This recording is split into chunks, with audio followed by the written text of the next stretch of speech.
So,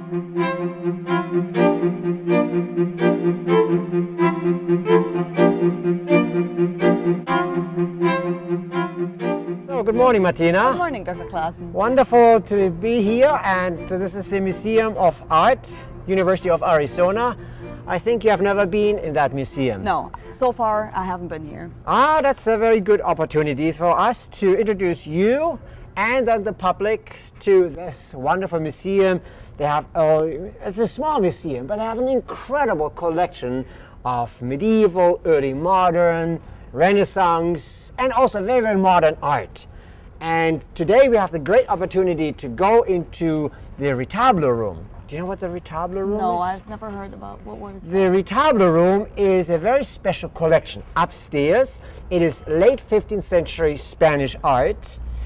And frankly, we think this is the best Spanish art from that period, and we have it. Wow. So we are really in a privileged position, and we can go into the museum, we are allowed to film in there and to introduce that wonderful collection.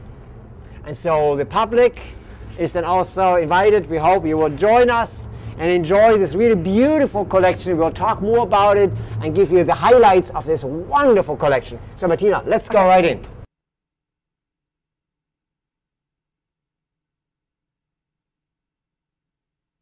Okay, so Martina, we're going to the Retablo room, which is a very special collection. That's 15th century art, some of the best art from late medieval Spain, and we have it. So, wow. You have never seen it? No. Let's go in there and let's everyone be totally surprised and stunned about this incredible collection. So, the Retablo room is right here, and we're going in, and I will tell you more of the details. Okay. Here is the Samuel H. Crest collection, the Altarpiece from Ciudad Rodrigo. Here we are. Wow. A room filled with 26 panels, some of the most stunning artwork from late medieval Spain. So let's turn around and get a large impression. This is just masterpieces. What do you think, Martina? That's really impressive. The colors, the shapes, the figures, the designs, the emotions. But we need to talk about what it all means. This is the collection of paintings in the Retablo. A little church, a cathedral in Ciudad Rodrigo, and it's behind the altar. Since 1215, the altar had to be in front of the Retablo. So the artists created a huge array of big panel paintings, partly depicting the Old, but primarily the New Testament. Mm-hmm. These are instructive images. They allow the spectator just to understand the Passion, Christ's life, and the various stages. And it takes us really through the whole stage, Christ as a little babe, as a young man, and ultimately then as the Messiah, who is then crucified, and ultimately, of course, then rises from the grave, from the tomb, up to heaven. But we'll start with, however, if we can turn around and start really with the beginning. Chaos. As it says in the Old Testament, there was chaos. Then God comes, and out of chaos, He creates cosmos. So that's the beginning of time, and then you have the Old Testament running through many different stages, of course, until then the coming of Christ. That's the New Testament.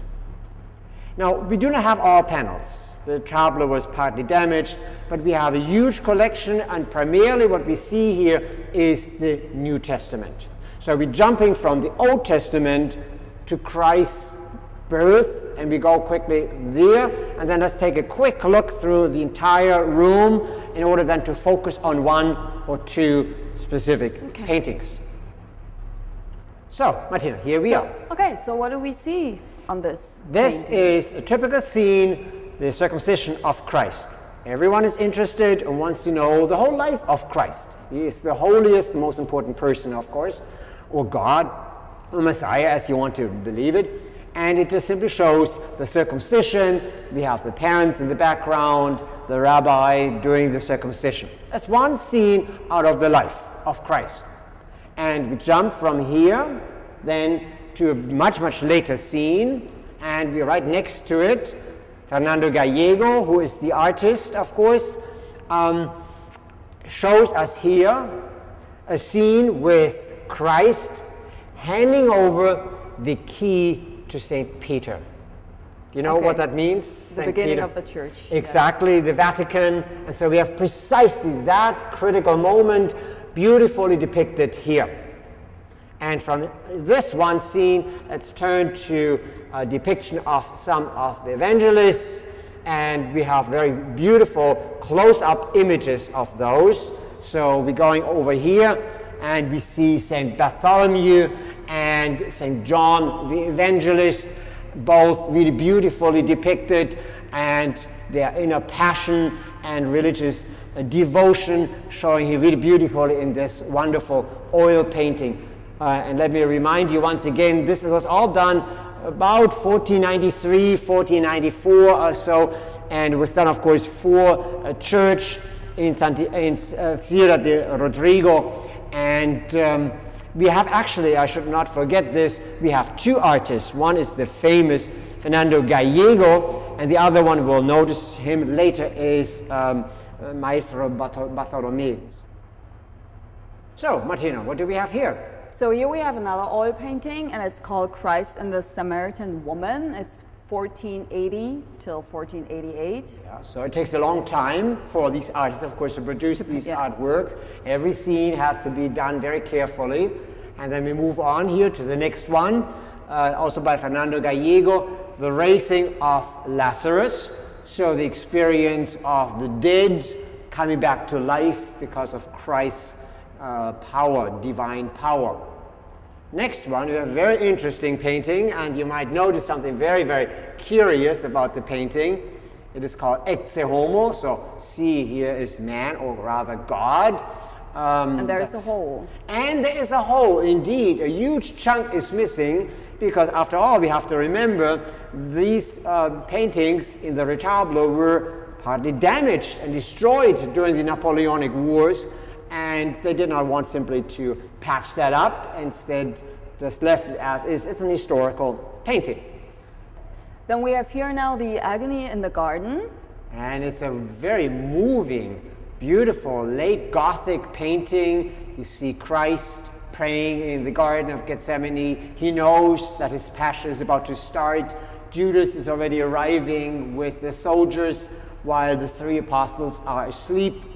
And what I really like about this painting, and what I really like about all these paintings, is the international Gothic style. That's what we call the international Gothic style. Very realistic and yet typological. So you see a lot of trees and bushes, you see stones, maybe a little creek at the bottom, you see mountains rising in the back. It is not quite realistic, and yet you get a strong sense of realism. Yeah. The colors are so vivid and so brilliant, and these features of all these people, beard and folds and suffering. Some of them have old, sort of grayish hair already.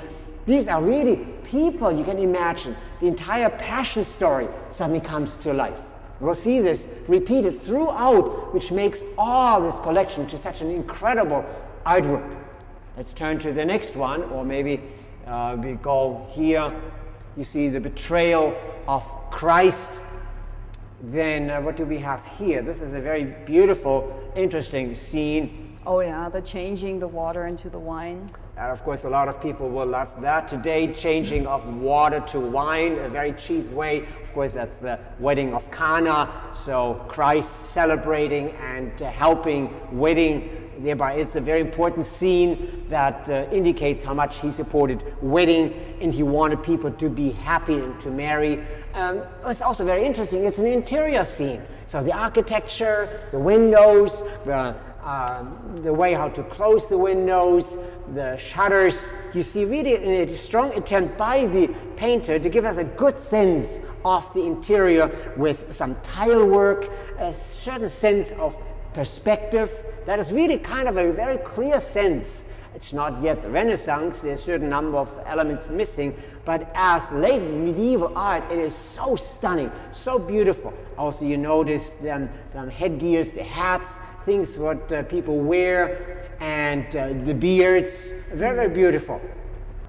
So, Martina, here's another wonderful panel. This is the healing of blind Bartimaeus. So Christ as the one who can create the miracles, you can believe this or not, this is of course a religious painting. What the artist did so beautifully was to focus on the hands. You need to notice the arteries you can observe. Oh yeah, that's and then the fingers, the joints, and then the praying hands, and then the eyes, how the various people look at us, look at the scene, shocked, surprised, and then the intensity of Christ's eyes looking down because he knows he's doing the divine act. At the same time, on the top we have some images sort of behind the wall, bushes, so the artist always knew he had to include some realistic elements to enhance the spiritual experience. Because what happened for him and the other devout people was a miraculous divine event in a realistic setting. It was not just somewhere utopian space. This is depicted in the real space, houses, walls, bushes, trees, so that the onlooker could really get a sense, it's us, it's our world, it's our fashion. This could happen today again. So this painting really speaks to you, to me, to all of us, and wants, in a way, to convert us into firm believers. Art serves a very significant function, and this is some of the most beautiful late medieval art in general. The intensity and the passion of these artists, and the ability to convey that passion. You can see this face of this Messiah figure, and if you want to or not, you have to believe this in a way. Okay, so Martina, this is one of the most traumatic, most fearful scenes. What is it? That's the Last Judgment. The Last Judgment. And who is judged? Mankind? Mankind. Everyone. Basically, you can see the coffin. Everyone rises from the dead. Everyone. Long time ago, now, present, future. And Christ sitting there and making his judgments. And the bad ones are taken where? To hell. To hell. And they really over-traumatize it almost. You see the flames coming out there, and they are falling. They're all suffering, and they still look back, longing. They wish to be in heaven, but they're not.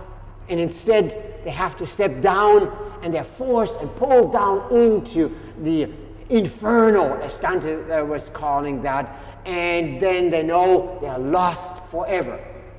At the same time, you have the throng of the saints, angels, you have the evangelists, you have the apostles, the angels hovering there in space around Christ, and Christ then no longer merciful, but rather this is Judgment Day. So it is the gracefulness of the Christian message, and it's also the harsh condemnation. If you don't obey, then the Last Judgment will come. Okay, Martina, this is an interesting one. That's really interesting, and I'm not very familiar with the situation. It's Christ among the doctors. So he's a young person. Mm-hmm. He looks very feminine. Very feminine, very that's feminine. right. He's sort of very graceful, almost as if he were the Virgin Mary himself. But he's supposed to be a very young person. And it's a very interesting setting because he is in the temple. He's surrounded by the doctors. You can see they have very noble clothing on. They have their books. And they argue. I mean, that's precisely what scholarship is. And that's where the entire problem starts. This is kind of sort of the essential message of all of Christianity, because it says the old book is no longer valuable. The new message is there. That's sort of what the painter tried to convey. Christ does not need the books. You can see here, this scholar or doctor already tears the books apart because he's so frustrated. His own learning is no good because there's suddenly the young boy who can teach so much better and knows everything because, of course, he is the divine person. So you have the father religion and the son Precisely. religion. That's sort of what the whole message is, the Old Testament, and that's exactly what Judaism still is today. Yeah. That's the father's teachings, and then comes the new one. And it's very good that you mentioned this because we clearly also see anti-Judaic tendencies. Very clearly, these are older men, kind of ugly and angry maybe. And then, as you said, the graceful young boy, the future. And he knows so much better than all of the learned. So that's what this painting really portrays. And in a way, keep in mind, the Jews were just expelled from Spain. All of them. 1492. So precisely the time when he was painting this painting, creating this marvelous Retablo. This is, by the way, not Fernando Gallego. This is Maestro Bartolomé, working together very closely with Fernando Gallego. And they all knew exactly that the entire Jewish population had been forcefully removed from Spain into exile. If they didn't want to leave, if they didn't convert, execution. So this is a triumphant message. We, the Christian church, we have won because we have the new message. Of course, we know this was a historical situation, and of course we do not subscribe to that at all. But we have to understand that was the general attitude at that time, very strongly Christian and against the other religions. That's what we have to accept. That's part of the art historical situation. And the significance of this painting is that it informs us so well about this religious conflict. Yeah. Let's move on to another one. Good, Martina. So what do we have now? I would say one of the most famous themes and most popular themes, Yes. probably, and that's the Last Supper.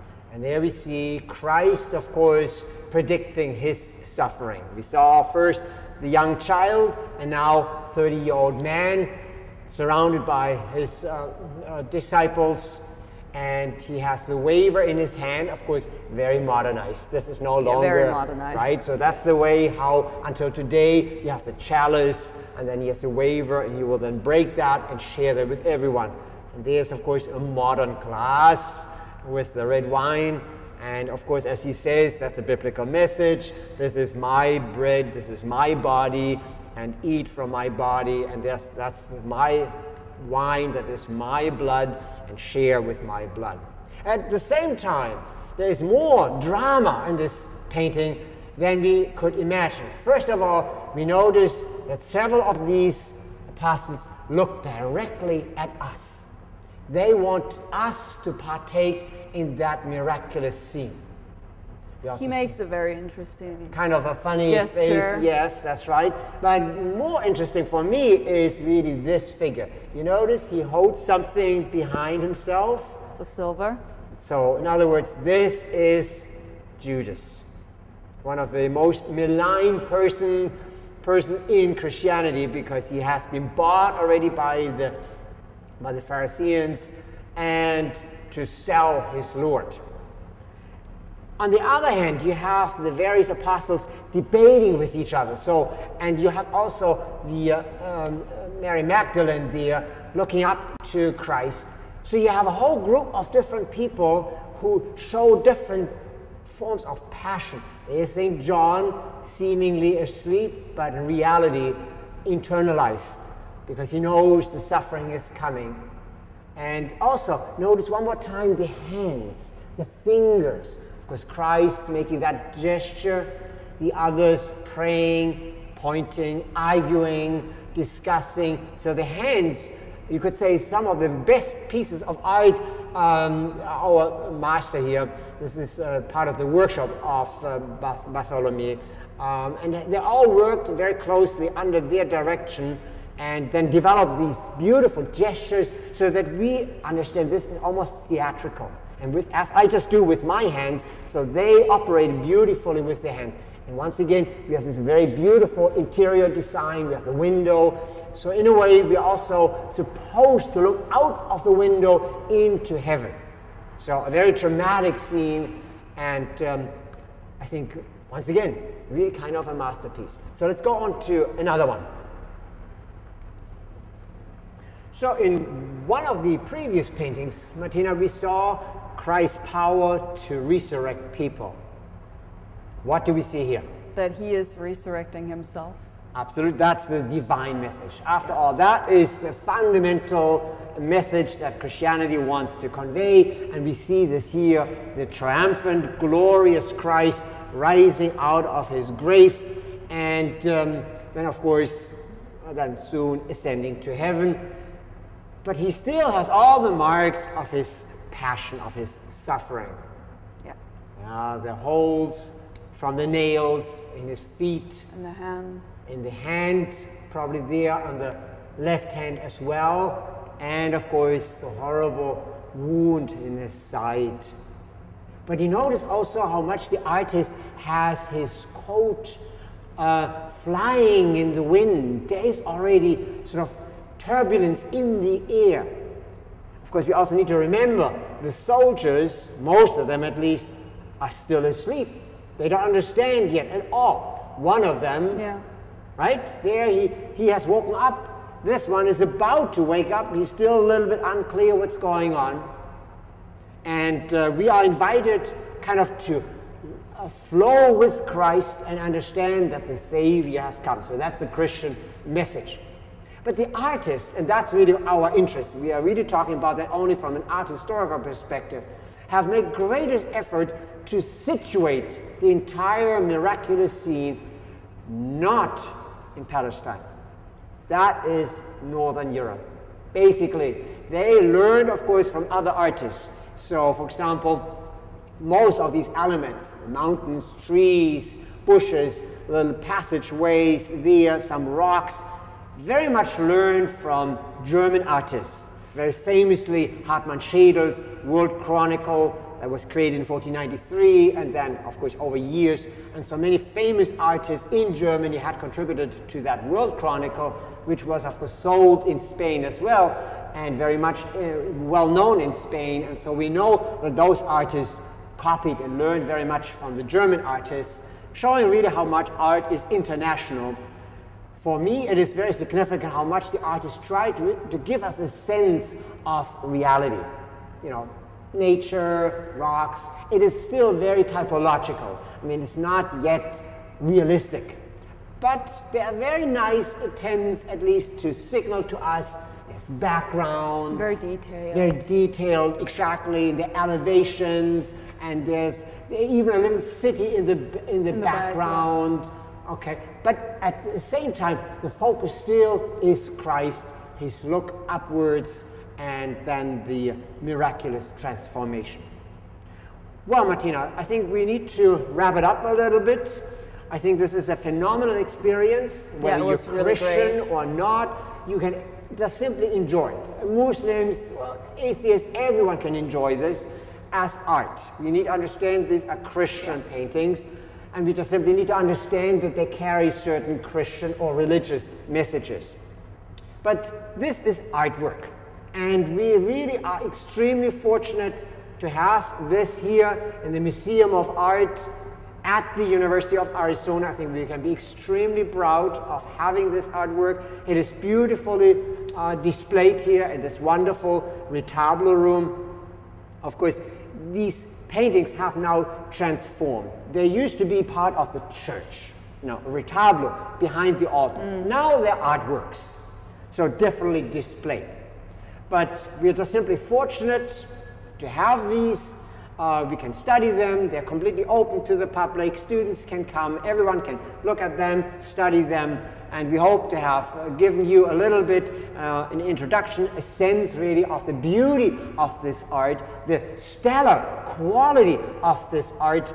And we really have to thank both, of course, to the Museum of Art, to the University of Arizona, and then, of course, to the Samuel Kress Foundation that made all these paintings available to us in 1961. And I also would like to emphasize all those of you who want to know really why we're doing the show now in 2012. Just a few years ago, all these paintings were shipped to Houston, where they started analyzing, and then they discovered many, many different aspects underneath deep layers of paint, and realized thereby that this is the most important late medieval Spanish art, the most important 15th century Spanish art, and the University of Arizona Museum of Art has it. I think we are enormously privileged, so I'm extremely excited and happy that we have that opportunity. So I invite you all, come and partake in this wonderful splendor of art history. Thank you, and I hope to see you here.